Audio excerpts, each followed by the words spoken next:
ஸ்ரீ குருப்யோ நமக. ஹரிஹி ஓம். ஜெய் புவனேஸ்வரி. அனைத்து அக்ஷர் அண்ணாமலை சேனல் நேயர்களுக்கும் உங்கள் வேத ஜோதிடர் பிரகாஷ் நரசிம்மனின் அன்பான வணக்கங்கள். 2026 ஜனவரி மாதத்திற்கான ராசி பலன்கள். இந்த மாதாந்திர ராசி பலன்கள் அனைத்தும் பொது பலன்கள் மட்டுமே.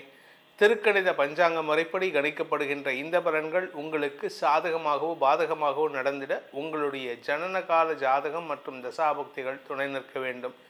இந்த மாதத்திற்கான ஜனவரி மாதத்திற்கான கிரக நிலவரத்தை இப்போ நம்ம பார்க்க போகிறோம். இந்த 1ஆம் தேதி ஜனவரி 1, 2026 அன்று சந்திரன் தன்னுடைய பயணத்தை ரிஷபராசியிலிருந்து உச்சஸ்தானத்திலிருந்து துவக்கிறாரு. குரு பகவான் வக்ரகதியில் மிதுன ராசியில் இருக்கார். கேது சிம்ம ராசியில் சஞ்சாரம் பண்ணுறாரு. தனுசு ராசியில் சூரியன், புதன், சுக்கிரன், செவ்வாய் ஆகிய கிரகங்களின் சேர்க்கை இருக்குது. கும்பராசியில் ராகு இருக்கார். மீன ராசியில் சனி பகவான் சஞ்சாரம் பண்ணுறாரு. இந்த சனியின் 10ஆம் பார்வை தனுசு ராசியில் இருக்கக்கூடிய 4 கிரகங்களுக்கும், குருவின் 7ஆம் பார்வை, வக்ர குருவின் 7ஆம் பார்வை தனுசு ராசியில் இருக்கக்கூடிய 4 கிரகங்களுக்கும் கிடைக்கிறது. இதனால் மிக்ஸ்டு ரிசல்ட்ஸ் கிடைக்கிறதுக்கு வாய்ப்புகள் இருக்குது. இந்த மாதத்தில் ஏற்படக்கூடிய கிரக பயிற்சிகள், ஜனவரி 12ஆம் தேதி அன்னைக்கு தனுசு ராசியில் இருக்கக்கூடிய சுக்கிரன் மகர ராசிக்கு பயிற்சி ஆகிறார். அதே சமயம் ஜனவரி 14ஆம் தேதி சூரியன் மத்தியானம் 3:01 தனுசு ராசியிலிருந்து மகர ராசிக்கு பயிற்சி ஆகிறாரு. மகர மாத பிறப்பு அதாவது தை மாத பிறப்பு. ஜனவரி 15ஆம் தேதி தனுசு ராசியில் இருக்கிற செவ்வாய் தன்னுடைய உச்சஸ்தானம்னு சொல்லக்கூடிய மகர ராசிக்குள்ள பிரவேசமாகிறாரு. அதே சமயம் புதன் ஜனவரி 17ஆம் தேதி அன்னைக்கு தனுசு ராசியிலிருந்து மகர ராசிக்கு பயிற்சி ஆகிறார்.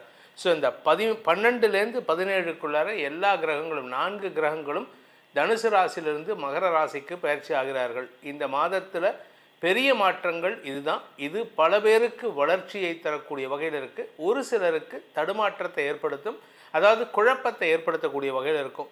இந்த மாதத்தில் வரக்கூடிய விசேஷமான நாட்கள்னு பார்த்திங்கன்னா, இந்த மாத ஆரம்பத்தில் ஜனவரி 1ஆம் தேதி நியூ இயர், ஜனவரி 2 ஆருத்ரா தரிசனம், பௌர்ணமி ஜனவரி 3ஆம் தேதி. அதே சமயம் பார்த்திங்கன்னா தைப்பொங்கல், போகி பண்டிகை 14ஆம் தேதி, தைப்பொங்கல் 15ஆம் தேதி, மாட்டுப்பொங்கல் 16, காணும் பொங்கல் 17ஆம் தேதி, ரத சப்தமி 25. அதே சமயம் இந்த மாதத்தில் தைப்பொங்கல் அன்னைக்கு உத்தராயண புண்ணிய காலம் பிறக்கிறது. இது ரொம்ப விசேஷமானது. ஸோ இதனால் இந்த நாட்டு மக்களுக்கு, குறிப்பாக நம்ம நேயர்கள் எல்லாருக்குமே இந்த வருடம் அமோகமான பலன்களை தர வேண்டும்ங்கிற பிரார்த்தனையோட புத்தாண்டு வாழ்த்துக்களையும் தைப்பொங்கல் வாழ்த்துக்களையும் தெரிவித்து கொண்டு உங்கள் ராசிக்குண்டான பலாபலன்களை ஆராய உங்களை அழைக்கின்றேன். கன்னிராசி நண்பர்களுக்கான ஜனவரி மாத ராசி பலன்கள். இந்த கன்னிராசியை பொறுத்த வரைக்கும் தசமஸ்தானத்தில் குரு, பாக்யஸ்தானத்தில் சந்திரன், தந்தை ஸ்தானத்தில் இருந்து தாய் உழைக்கக்கூடிய சூழ்நிலை ஏற்படும்.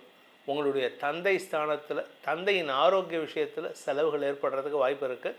அந்த இடத்துல தந்தை ஸ்தானத்தில் தாய் இருந்து வேலை பண்ணுவாங்க. இந்த மாத ஆரம்பத்தில் தாயாருடைய கடுமையான உழைப்பு உங்களுக்கு வெற்றியை தரும். நிலம் சார்ந்த முதலீடுகளில் உங்களுக்கு தடுமாற்றம் ஏற்படுறதுக்கு வாய்ப்பு இருந்தாலும் கடைசி நேரத்தில் பிரச்சனை இல்லாமல் தப்பிச்சு போயிடுவீங்க. உடன்பிறப்புகள் விஷயத்தில் இளைய சகோதர சகோதரிகளின் தேவைகளை பூர்த்தி செய்வீர்கள்.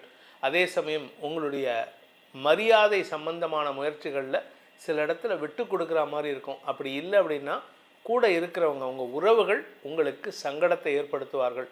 குறிப்பாக இந்த மாதத்தை பொறுத்த வரைக்கும் இந்த கன்னிராசியில் பிறந்தவங்க, படிக்கின்ற குழந்தைகள், குடும்பத் தலைவிகள், வேலைக்கு முயற்சித்து கொண்டிருப்பவர்களுக்கெல்லாம் உங்களுடைய ஸ்டேட்டஸை உயர்த்துறதுக்கு நீங்கள் வேலைக்கு முயற்சி எடுத்தால் அதில் வெற்றி அடைவீங்க. அந்த வேலை மாற்றத்திற்கான நேரத்தில் இருக்கீங்க. இந்த ஜனவரி பிப்ரவரியில் வேலை மாற்றம் உங்களை தேடி வரும். நீங்கள் ஏதாவது இன்டர்வியூ அப்ளை பண்ணியிருக்கீங்க, அது எதுவும் வரல அப்படின்னா it is going to give you a better result. So உங்களுக்கு ரிசல்ட் பாசிட்டிவாக வரத்துக்கான வாய்ப்பு இருக்குது. இந்த கன்னி ராசியில் பிறந்தவங்களுக்கான சந்திராஷ்டம நாட்கள் ஜனவரி 25 மதியம் 1:37 முதல் ஜனவரி 27 மாலை 4:47 வரை சந்திராஷ்டம நாட்கள். இந்த சந்திராஷ்டம நாட்களில் சந்திரன் அஷ்டமஸ்தானம்னு சொல்லக்கூடிய மேஷராசியில் இருப்பார். மேஷராசியில் அந்த சமயத்தில் 25, 27 மேஷராசி அதிபதியான அஷ்டமாதிபதியான செவ்வாய் உச்சபலத்தை அடைந்து சந்திரனுக்கு பார்வையை கொடுக்கும் பொழுது உங்களுக்கு வார்த்தைகளால் எதிரிகளிடம் சங்கடப்படக்கூடிய சூழ்நிலை ஏற்படும். வார்த்தையை விட்டுட்டு அவஸ்தைப்படுவீங்க, அவமானப்படுவீங்க. அதனால் கவனமாக இருந்துக்கோங்க. உங்களுடைய பதவி இழப்பு ஏற்படுறதுக்கும் அந்த நாட்களில் வாய்ப்பு இருக்குது. வேலையில் இருக்கிறவங்க உங்களுக்கு பதவி பறிபோகம் சூழ்நிலை ஏற்படும் உங்கள் வார்த்தையால். நீங்கள் ஒரு ரகசியத்தை உங்ககிட்ட சொல்லியிருக்காங்க, அந்த ரகசியத்தை ஓப்பனாக போட்டு உடச்சிங்கன்னா நீ ஏன் ரகசியம் காக்க வைக்கலன்ட்டு உங்களை தூக்குவாங்க. இதெல்லாம் கவனமாக இருந்துக்கோங்க. படிக்கின்ற குழந்தைகள் தங்களுடைய மேல் படிப்புக்கான முயற்சியில் அச்சாரமிடக்கூடிய வாய்ப்பு ஏற்படும். படிப்பில் ஒரு பெரிய மாற்றத்தை உருவாக்குவீர்கள். இத்தனை நாளாக உங்கள் பசங்க இந்த ராசியில் பிறந்த குழந்தைங்க படிக்கலைன்னு சொல்லிட்டு இருப்போம். இப்போ படிக்கிறத பார்த்து உடம்பு ஏதாவது கெட்டு போயிட போகிறது, உடம்பை பார்த்துக்கோமான்னு சொல்கிற அளவுக்கு உங்கள் பையனையோ பொண்ணையோ சொல்கிற அளவுக்கு படிக்கக்கூடிய வகையில் இருப்பாங்க. ஆனால் அதே சமயம் உடன்பிறப்புகளுடன் மனஸ்தாபத்தை, மோதல் போக்கை கடைபிடிக்காமல் இருக்கிறதுக்கு முயற்சி பண்ணுங்கள். இந்த கன்னி ராசியில் பிறந்த ஆண் பெண்கள் திருமண வயதில் இருப்பவர்களுக்கு திருமண பேச்சுவார்த்தைகளில் ஏமாற்றம் மிஞ்சக்கூடிய நகையில் இருக்குது. அதாவது ஏமாற்றம்னு எப்படின்னா, கடைசி நேரத்தில் அவங்க பற்றின ஒரு ரகசியம் தெரிய வரும். கல்யாணம் நிச்சயம் பண்ணுற ஸ்டேஜ் நிச்சயமும் ஆயிருக்கும், கல்யாணம் டேட் ஃபிக்ஸ் பண்ணியாச்சு, மண்டபம் ஃபிக்ஸ் பண்ணியாச்சு. அந்த சமயத்தில் அந்த பையனை பற்றியோ அந்த பெண்ணை பற்றியோ உங்களுக்கு ஒரு ரகசியம் தெரிய வருது. அவருக்கு ஏற்கனவே திருமணம் ஆகியிருக்கு, இல்லை அவர் ஏற்கனவே ஒரு இடத்துல கடன் வாங்கிட்டு ஏமாற்றிருக்கார், அவருக்கு வேலையே கிடையாது. இந்த மாதிரி ஏதாவது ஒரு விஷயம் தெரிய வரும். அது உங்களுக்கு சங்கடத்தை, அதிர்ச்சியை ஏற்படுத்துகின்ற வாய்ப்பு இருக்குது. அதனால் கடைசி நேரத்தில் கேன்சல் பண்ணுறதுக்கு வாய்ப்பு இருக்குது.